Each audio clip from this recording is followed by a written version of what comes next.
मनीष सिसोदिया बोले 7 फरवरी से खुलेंगे 9वीं से 12वीं तक के school. Gym, spa, swimming pool को भी मिली मंजूरी। डिप्टी सीएम मनीष सिसोदिया ने कहा कि दिल्ली में कोविड के केस काफी कंट्रोल में है, पॉजिटिविटी रेट भी कम है। आज डीडीएमए की बैठक में आज काफी अहम फैसले लिए गए हैं। बैठक में 7 अहम फैसले लिए गए हैं। पहला सोमवार यानी कि 7 फरवरी से 9वीं से 12वीं तक के स्कूल खोले जाएंगे और साथ ही हाइब्रिड क्लासेस भी चलती रहेंगी। नाइट कर्फ्यू का समय 10 बजे से घटाकर 11 बजे से कर दिया गया है। वहीं रेस्टोरेंट 11 बजे तक खोले जा सकेंगे। इसी के साथ प्राइवेट और सरकारी ऑफिस भी 100% क्षमता के साथ खोले जा सकेंगे। वहीं जिम, स्पा और स्विमिंग पूल भी खुल सकेंगे। 7 महत्वपूर्ण फैसले डीडीएमए की मीटिंग में लिए कि स्कूल अब अगले हफ्ते से खोले जाएंगे। मंडे से 7 तारीख से 9वीं से 12वीं के स्कूल खोल दिए जाएंगे। तो धीरे धीरे अभी तो हालांकि 9वीं से 12वीं के लिए हाइब्रिड क्लासेस जारी रहेंगी। स्कूल खोल दिए जाएंगे 7 तारीख से, लेकिन हाइब्रिड क्लासेस जारी रहेंगी, ऑनलाइन क्लासेस भी जारी रहेंगी।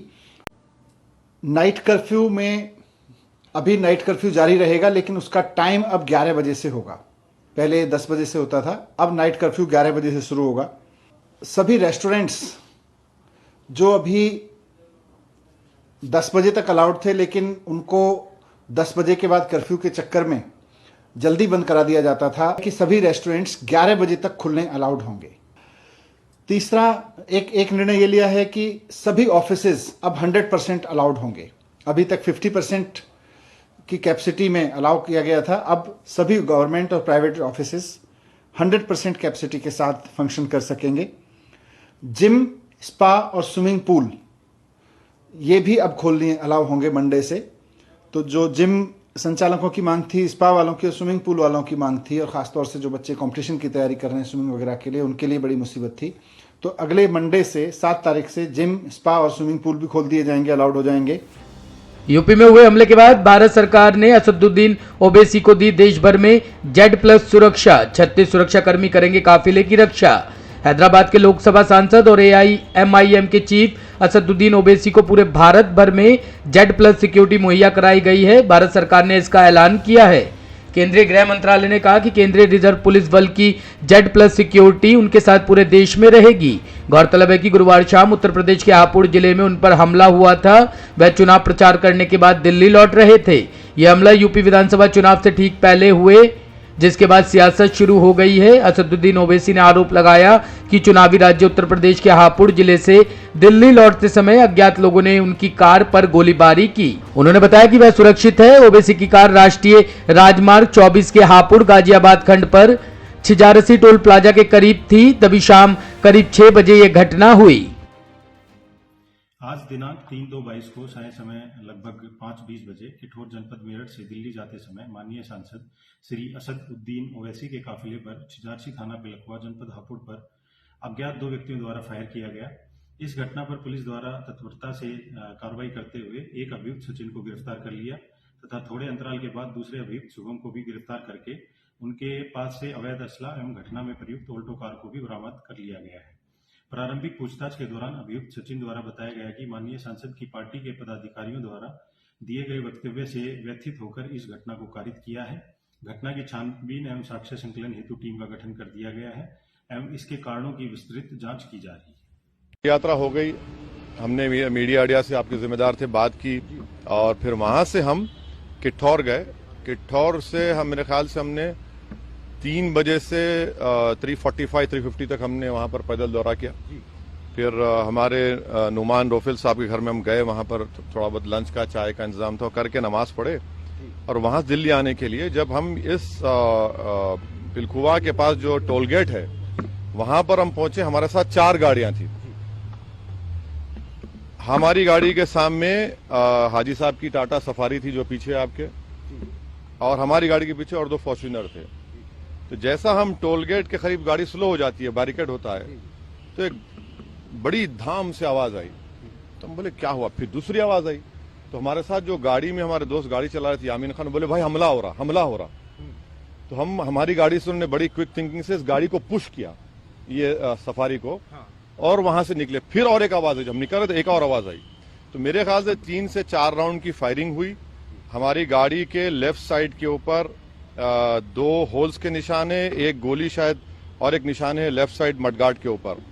हम जब गाड़ी से आगे बढ़े तो क्योंकि हमारी गाड़ी से उस गाड़ी को हमने पुश किया, मारा, राइट साइड का टायर पंक्चर हो गया। फिर वहां एक फ्लाईओवर है, वहां पर गाड़ी रोककर हम इस गाड़ी में बैठ गए और दिल्ली को आगे, क्योंकि हमको लगा कि रेकी कर रहे थे, फॉलो कर रहे थे हमको। हमारे जब ये हमला हो रहा था, हमारे पीछे जो फॉर्च्यूनर थी जिसमें हमारे एक्स मेयर माजिद थे, उसके ड्राइवर ने एक शूटर पर गाड़ी चढ़ा दी एक पर। जो रेड हुडी पहना था, 2 लोग थे, रेड हुडी पहना था, एक व्हाइट जैकेट। तो जो रेड हुडी पहना हुआ था उसके ऊपर गाड़ी चलाई, उसके पैर पर चलाई, वो गिरा। तो जो व्हाइट जैकेट पहना था वो उल्टा उन 2 फॉर्च्यूनर पे गोली चलाया। तो अब हमारी थोड़ी देर पहले एडिशनल एसपी वहां से जो है जिम्मेदार, उनसे बात की। उन्होंने कहा कि हाँ सर, आर्म्स जो इस्तेमाल है वो भी मिला, हथियार भी मिला और एक शूटर पकड़ा भी गया।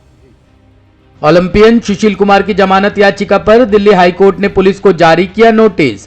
जूनियर पहलवान सागर धनखड़ हत्याकांड मामले में तिहाड़ जेल में बंद ओलंपियन सुशील कुमार की नियमित जमानत याचिका पर दिल्ली हाईकोर्ट ने दिल्ली पुलिस को नोटिस जारी किया है।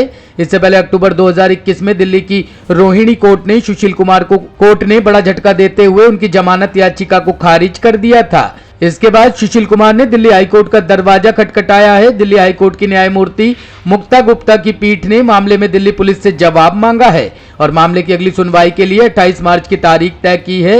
इससे पहले बाहरी दिल्ली स्थित रोहिणी ट्रायल कोर्ट ने सुशील कुमार को जमानत देने से इनकार कर दिया था और कहा था कि जब प्रसिद्ध लोग इस तरह के जघन्य अपराध करते हैं तो समाज पर इसके हानिकारक प्रभाव बहुत अधिक होते हैं। अगस्त में लॉन्च होगा चंद्रयान 3। 2022 के लिए इसरो लॉन्च करेगा 19 मिशन। इसरो इस साल अगस्त में चंद्रयान 3 लॉन्च करने वाला है। 2 साल पहले चंद्रमा मिशन के दौरान इसरो का स्पेसक्राफ्ट चांद की सतह से टकरा गया था और इस तरह यह मिशन फेल हो गया था। दरअसल अंतरिक्ष विभाग ने लोकसभा में मून मिशन में देरी से जुड़े सवालों के जवाब में टाइमलाइन जारी की थी।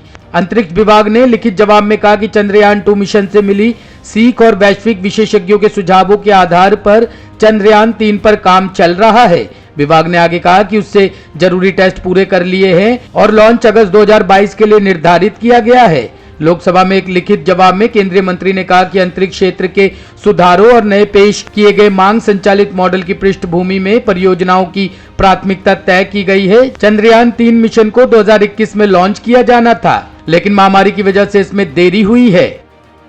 पाकिस्तानी व्यापारी का दावा, भारत के साथ पिछले दरवाजे से बातचीत जारी, मोदी अगले महीने ही कर सकते हैं दौरा। पाकिस्तान के एक जाने माने व्यापारी मियां मोहम्मद मंशा ने दावा किया है कि भारत और पाकिस्तान के बीच पर्दे के पीछे बातचीत जारी है और जल्द ही इससे कुछ बेहतर नतीजे मिलने की संभावना है। मंशा ने उम्मीद जताई है कि अगर दोनों पड़ोसी देशों के बीच स्थितियां सुधरी तो भारत के प्रधानमंत्री नरेंद्र मोदी अगले महीने ही पाकिस्तान जा सकते हैं। चौंकाने वाली बात यह है कि पाकिस्तान के मशहूर निशात ग्रुप के चेयरमैन मियां मोहम्मद मंशा ने ये बातें Lahore chamber of commerce and industry में जुटे व्यापारियों के सामने कही। उन्होंने सलाह दी कि दोनों देशों को अपने विवाद सुलझाकर व्यापार शुरू करना चाहिए ताकि क्षेत्र में फैली गरीबी से निपटा जा सके।